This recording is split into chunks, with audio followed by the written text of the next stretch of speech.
O meu grupo vai apresentar sobre psicologia e políticas públicas. Eu vou dar uma breve introdução. A política pública, ela tem um caráter universalista do ser humano, e isso acaba por não levar em conta as diferenças culturais e subjetividades do sujeito, e não traz na sua estrutura o entendimento de que subjetividade está ali. As práticas psicológicas lidam com as diferenças dos sujeitos. Entretanto, precisa desviar do caráter privatista, de como é tomado o sujeito, se pretender atuar na área de políticas públicas. A política pública entra em muitos casos, fundamentalmente em países como o Brasil, na questão de empoderamento da população atingida pela política. A prática de mostrar aponta que a população sabe que a cidadania é condição de todos, e a partir do encontro com este outro, no entre e no não saber o que fazer, que produzirá algo que é coletivo. O que for produzido deste encontro leva a marca de um coletivo, mas não é garantia, é da ordem da construção. Os resultados não são certos e esperados como quando se pratica o assistencialismo, chamando de política pública. Não há garantia de eficácia, pois não há um saber anterior dado que possa ser aplicado. Agora eu vou passar para a Geice, que ela vai falar um pouquinho sobre a história de política pública.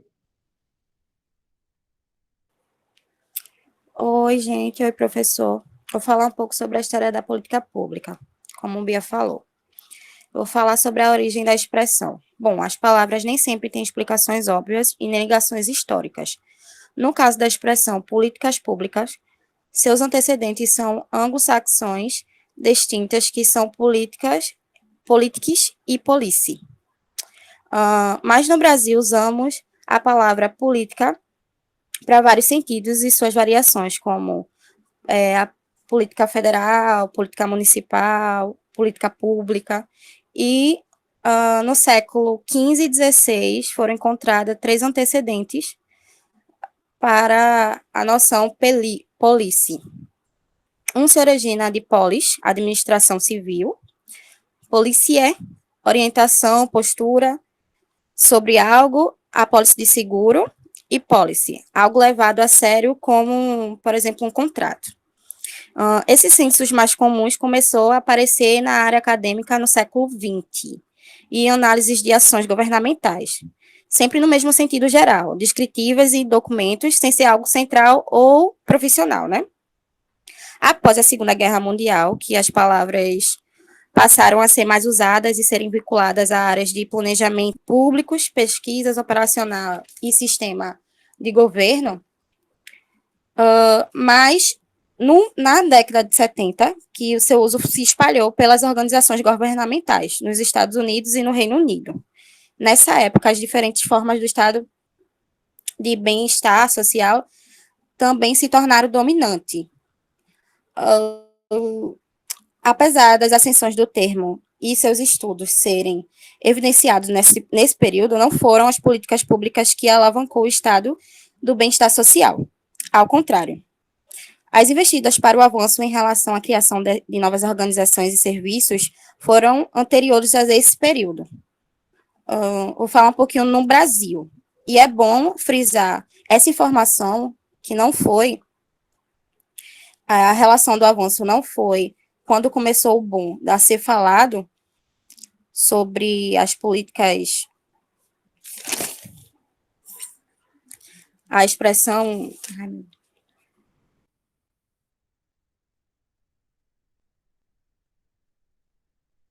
A expressão de políticas públicas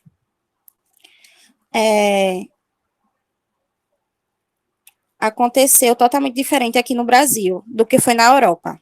Na Europa, primeiro foi conquistado os direitos civis, depois políticos e, finalmente, sociais gradativamente. Mas, no nosso país, o direito civil, em certas áreas, estão longe de ser conquistado. Nem os básicos, nossos direitos básicos humanos continuam a serem esperanças distantes e estão reconhecendo que a Constituição de 1988 é destinada a direitos políticos públicos em si, e não a políticas governamentais sobre política pública. na Segunda Guerra Mundial tem sua importância para o bom das políticas públicas em dois modos. Um, por ter mobilizado a comunidade acadêmica ocidental radicalmente, já que a primeira era assim com embates a soldados e a guerra era restrita territorialmente, e por ter sido algo mundial e tecnologicamente com menor morte de militares e mais danos à população civil, como consequências traumáticas em vários povos, né? E a partir daí surgiu as principais agências de desenvolvimento internacional multilaterais, destinadas à reconstrução da Europa e trouxeram uma nova maneira de juntar o mundo acadêmico para fins públicos e pacificar. E aí esse nome, qual seria dado esse nome para essa junção, né? A resposta é dada por Harold Lexwell, o autor do livro Análise de Política Pública, onde ele estabeleceu o contato entre a produção de ações governamentais no conhecimento científico, e ele tem uma grande influência nos estudos da psicologia, né? Que ele é muito conhecido como o pai da psicologia política, com abordagens de sociopsicologia. E ele tem duas dimensões, uma que se refere ao desenvolvimento de uma ciência de processo, de formulação e execução políticas, e outra como algo que é a contribuição de todas as áreas. Aí eu vou passar agora a minha fala, tá? Bom dia, turma. Bom dia, professor. Eu vou falar um pouquinho sobre as maneiras de olhar a política pública do ponto de vista da psicologia. Bom, primeiro eu quero começar definindo o que é política pública.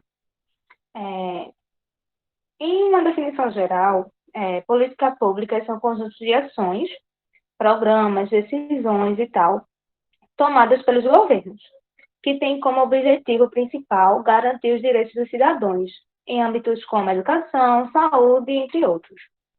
Mas o importante não é a gente se apegar à definição do que é política pública, mas sim como ela contribui, como a psicologia contribui para ela, de maneira significativa, porque tem uma grande contribuição. Bom, a psicologia, ela vai compreender os seres humanos, suas necessidades e suas subjetividades, principalmente suas subjetividades, já que as políticas públicas têm um caráter universal do ser humano. Sendo assim, como a psicologia trata das subjetividades, as diferenças dos indivíduos, ela, através de suas ferramentas de estudo e prática, irá ajudar o indivíduo a enfrentar os processos de exclusão social, produzindo assim uma subjetividade cidadã, que irá fazer com que o ser humano passe para um lugar de protagonista e de direitos, ou seja, que tenha consciência dos seus direitos e seja protagonista da situação.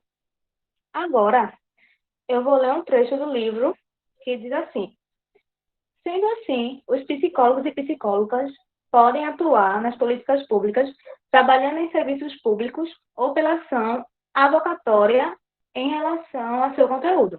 Ou seja, os psicólogos eles podem trabalhar em serviços públicos ou podem ter vocação para a política pública. E o texto enfatiza também a psicologia social. E eu vou falar um pouco sobre o psicólogo social. O psicólogo social tem a mesma atuação do agente social, entre aspas, digamos, que é analisar os comportamentos dos indivíduos através de experiências, através de questões sociais, presentes na sociedade. Questões eu digo no sentido de cultura, crenças, valores, essas coisas. Através disso, o psicólogo social analisa o comportamento e as ações dos indivíduos. Agora, eu vou passar para a Thalia e ela vai dar continuidade às maneiras de olhar a política pública no ponto de vista da psicologia.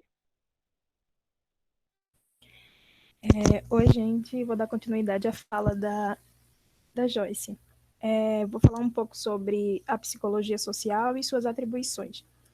Bom, por se tratar de um tema diversificado, a psicologia social se debruça nas complexidades das questões sociais e busca, com o uso de métodos científicos da psicologia, interpretar reflexos e questões sociais que causam os indivíduos. Além do mais, a psicologia social visa também a observação e interpretação dos comportamentos individuais. E para isso, esse ramo da psicologia utiliza métodos analíticos para uma investigação concreta e minuciosa da questão.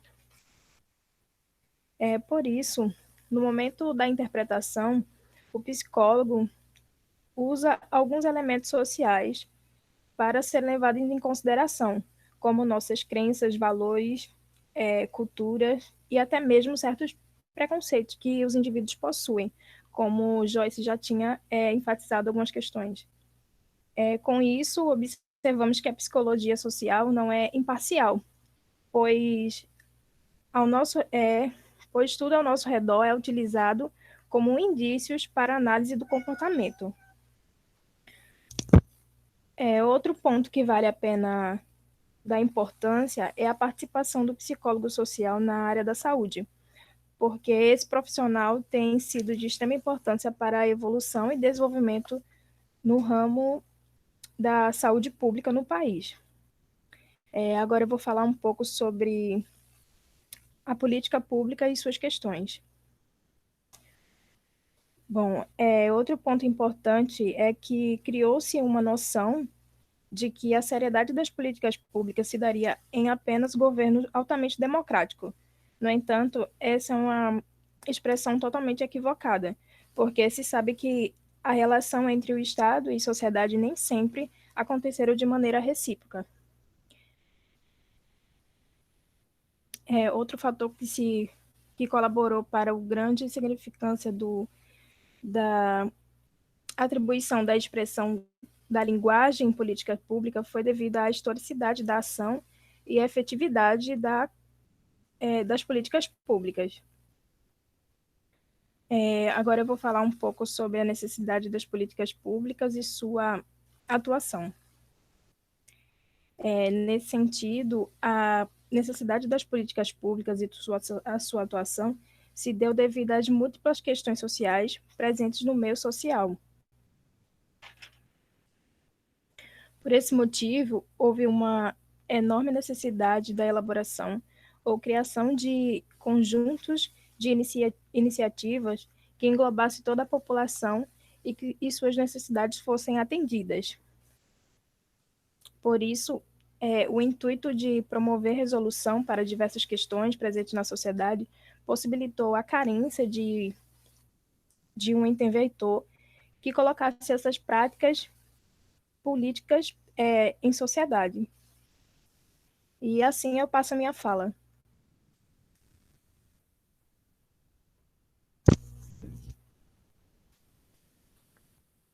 Oi, gente, bom dia. Dando continuidade, vou falar agora sobre o último ponto que o autor ele aborda no capítulo 1. Ele diz respeito à linguagem de ação pública e o sujeito de direitos. Nisso, o estudo das políticas públicas possui pensamentos diferentes. Para alguns autores, a política pública é presente no cotidiano e continua sendo um objeto de existência real. Já para outros autores, ela é um processo complexo que se estende em direções diferentes, com obrigações e desafios, incluindo as dificuldades e as capacidades. No Brasil, nós já temos concursos para a carreira de analista ou especialista de políticas públicas. E também já temos centros de estudo de política pública.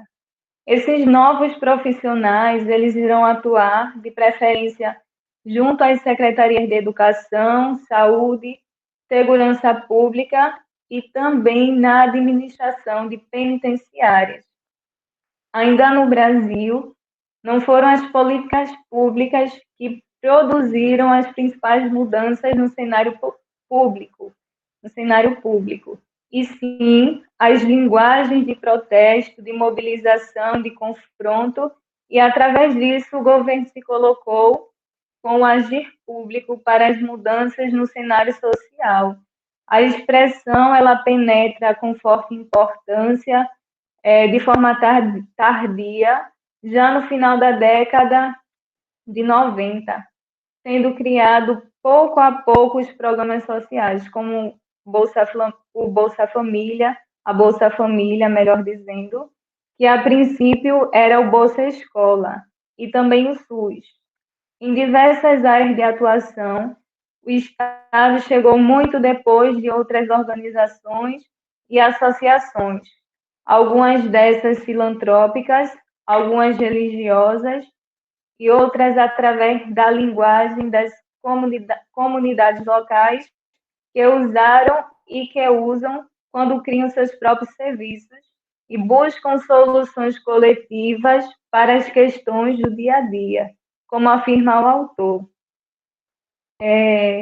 Nos serviços públicos e no papel da psicologia, uma parte da discussão sobre direitos começa a entrar em debate nas questões sobre a qualidade de vida cotidiana de cada indivíduo, o sujeito de direitos. Originalmente um termo técnico jurídico, a ideia ela começa a fazer sentido em outros espaços e lugares profissionais, tornando mais amplo as ações que serão tomadas. E a ausência dessa linguagem, a linguagem dos direitos, ela resulta em questões de negação ou violação. Essa linguagem das políticas públicas é de posicionamento, de prioridade e de implementação gradual. Pronto. Assim concluímos nossa apresentação.